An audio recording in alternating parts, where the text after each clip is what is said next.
made me laugh when Bruce Feldman reported, and Bruce Feldman knows his stuff, okay? He is connected, and you rarely get these things wrong in college football. Did you see what he reported, Stugotz? This one's right down your alley. No. What happened?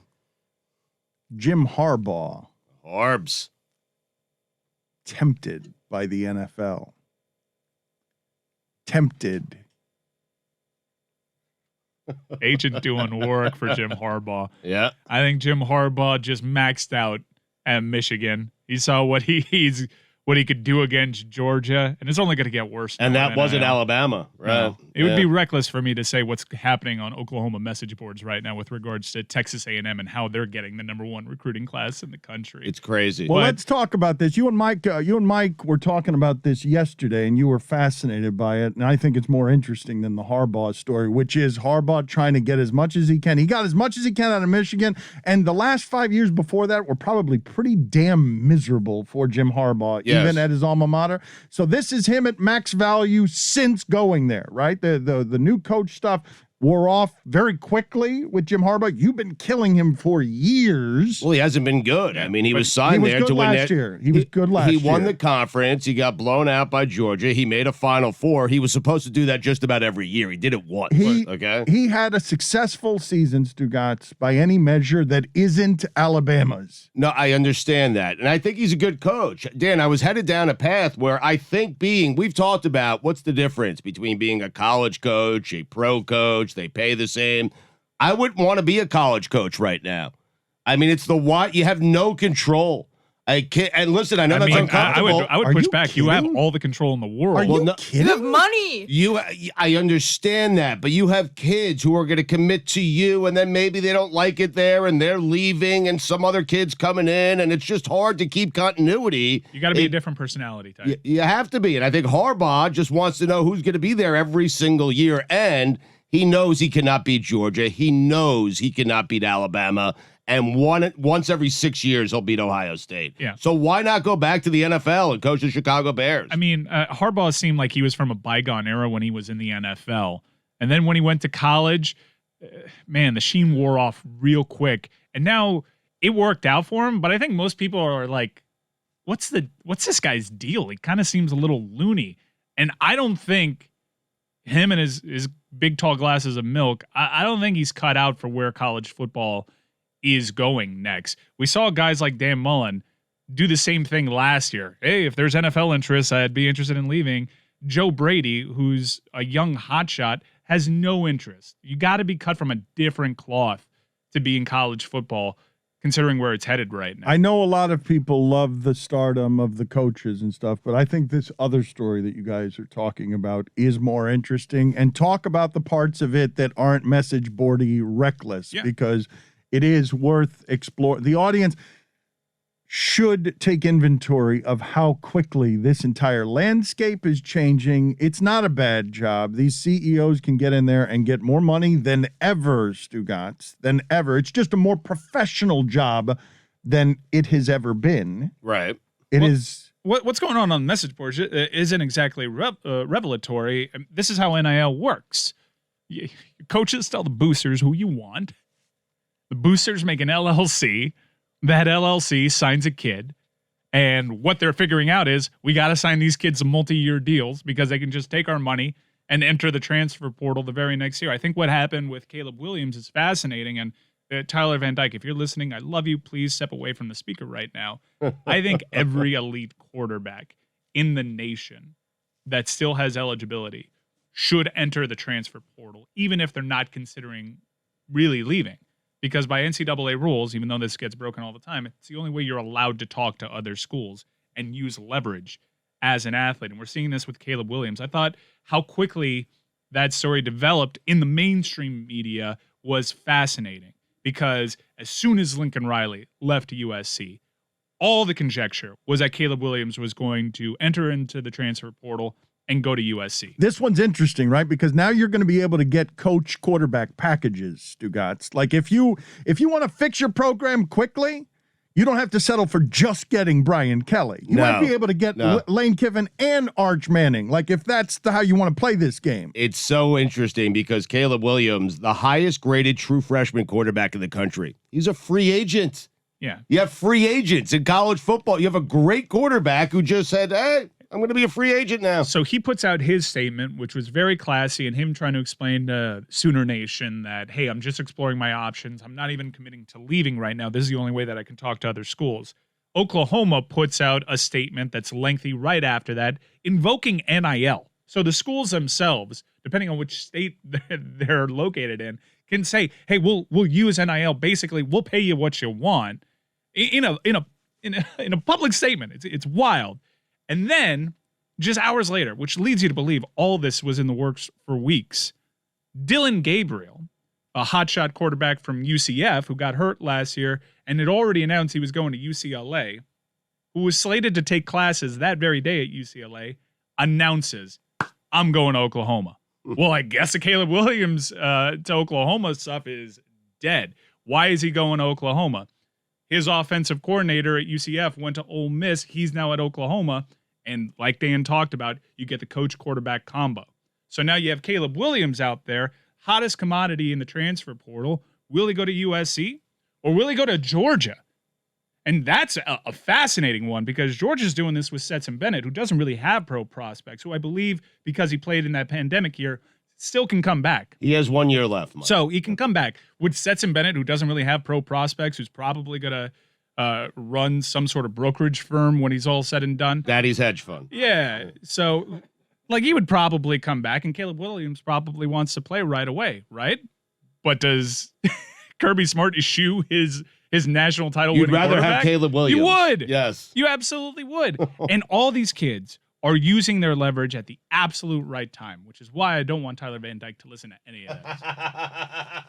You are watching right now a paradigm shift that, like with a lot of things during the pandemic that has shown you we've been doing it all wrong all along, or businesses have found out very quickly how inefficient certain things about what they are doing have been.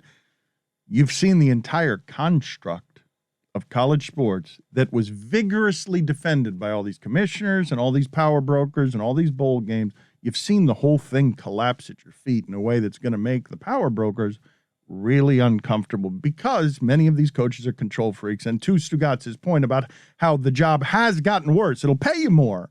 But the way the job has gotten worse is the madness of control freaks having no control. Right.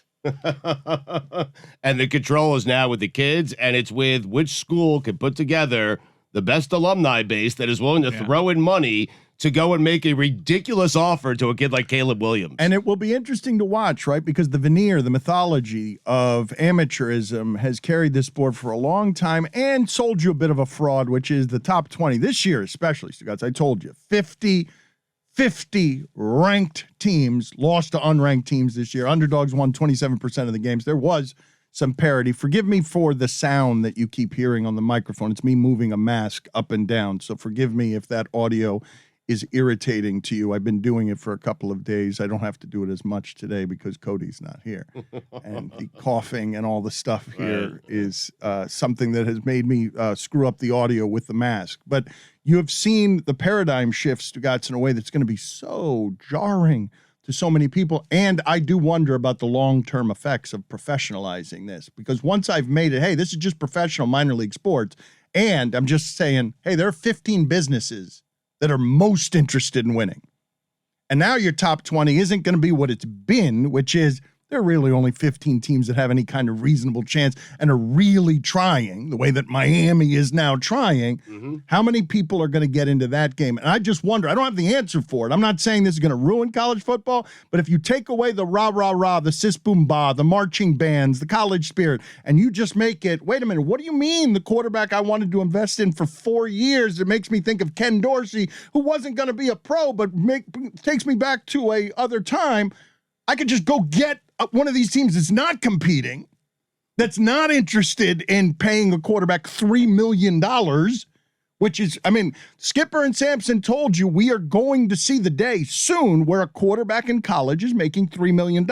Not what Nick Saban did strategically before this year when he told everybody Bryce Young is going to be making $1 million in this money that the system doesn't have to pay. The schools don't have to pay. It's basically crowdsourcing. It's basically you're just saying, well, boosters, are you really fans? Rich boosters? You're turning it into something that's, Stugotz, it becomes more professional than even the pros when you've just left it in the hands of the fans who have money.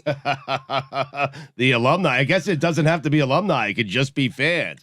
I'm interested to see what schools start taking it seriously because they have the money.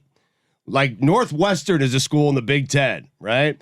They're graduates. They're alumni based. They have tons of money.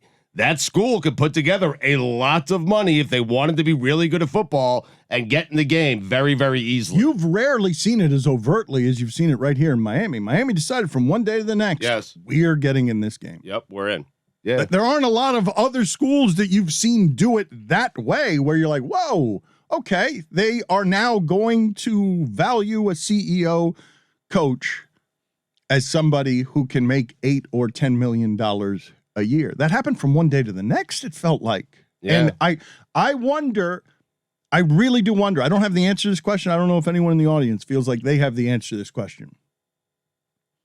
Is this going to mean that more teams are going to be really competitive? Because the great fraud of football, Stugotz, is that it doesn't matter who's playing in that Duke's Mayo Bowl. It's 2 6-6 teams. South Carolina and North Carolina don't matter in any way. Those two teams, one of them hasn't been relevant since Sterling Sharp played there at South Carolina. And North Carolina has had fleeting relevance with like Butch Davis and the occasional 9-win season, but they're not real. Neither one of those teams is really in this game. Well, South Carolina had that one tackle by Jadeveon Clowney. That's it. It was a brief moment, but it was a tackle. Yes.